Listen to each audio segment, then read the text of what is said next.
I am so excited to film this video. Today I'm starting my YouTube channel and I want to gather a couple creative people or people who want to be more creative but they don't know where to start, or maybe just people who want to put something in the background where they do their own thing.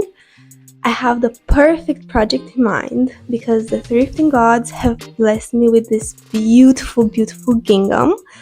It was a bed sheet, but I cut it up and I'm gonna be doing a dress out of it.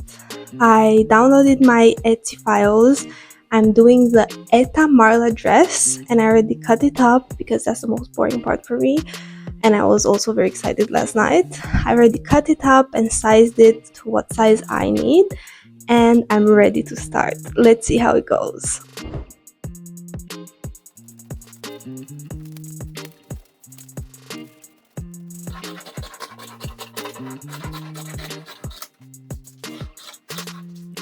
This pattern requires two fabrics, or I mean the main fabric and the lining fabric. I don't know if my bedsheet is gonna cover for both. Ideally, that's what I would like to do. But I'm gonna cut everything in my main fabric and then see if I have enough for the lining, and otherwise I think I'll just do a different color in the lining, and that's not such a big problem, but I'll decide that in a bit. I started out sewing. I was a bit confused of what to cut with, and obviously I wanted rotary cutters because I thought they looked cool. But after sewing for a little bit, I realized that I do prefer scissors, and I would say I use scissors more than I use my rotary cutter because I usually work with bigger panels, straight lines that in my opinion don't need a rotary cutter. Or maybe if you have a very gigantic cutting mat, maybe you prefer that. But I stick to scissors most of the time. That being said, I do also use rotary cutters, but I tend to use it only on like small detailed. So for example, here you need this curve to be a bit more exact and this to be like very specific. So I do use them, I just don't use them that often. Again, this is just my preference and maybe other people prefer something different. You can try it out, see, you can branch out to other types of rotary cutters. I have a very small one, but this is just my preference.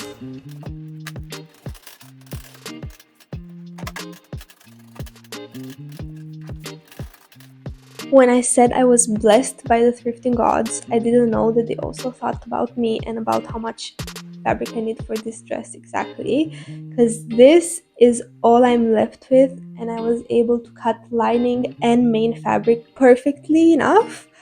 I also fucked up at a certain point and I had enough fabric to come back from that. So I'm so grateful for it. And now we start my most exciting part, the sewing.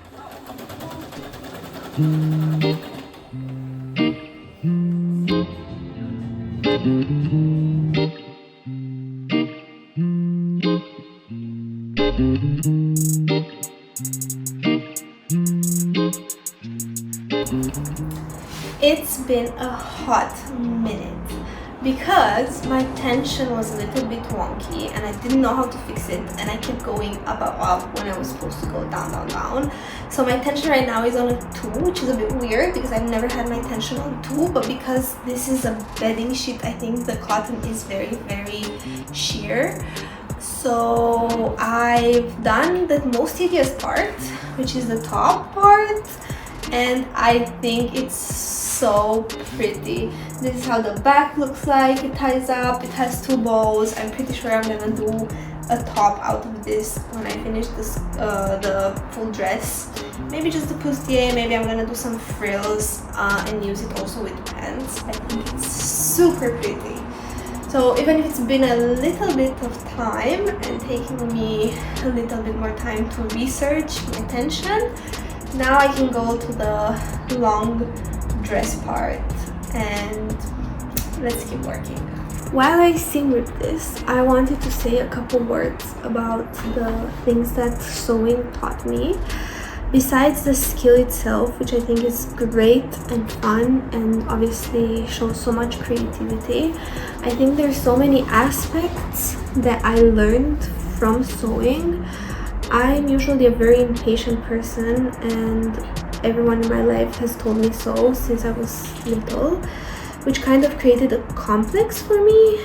But through sewing, I feel like I'm in a way also taking things slower and learning how to be in the moment, do the stuff step by step that I'm supposed to do, and then everything is so worth it afterwards. But I don't usually do that, not always, and sometimes that also pays off, and I've learned how to love that part of me that just does things out of a whim, and then sometimes that's also rewarding. I also think it speaks volume about failure and not giving up, because, or at least for me it does, I'm not a person to pick up something and just be like naturally perfect at it from the first time. I'm probably good enough, but I feel like to get to perfection I always have to practice a lot, do a lot. You're not gonna see here me saying my first project was this perfect dress and this is the first thing I sewed together. Definitely it's taking me a while, and also with a lot of patterns I need to do the pattern once, probably make some mistakes and then learn from these mistakes, and then the second dress I'm doing is probably gonna be even better and I will consider it perfect. So I generally think that sewing is such a good thing to pick up, like a good craft, also keeps my mind busy. I haven't been watching so much TV or watching so many TV series. I've been so motivated, my creative flow has been much better. Sometimes I'm waking up way too early in the morning because I'm too excited to start the project.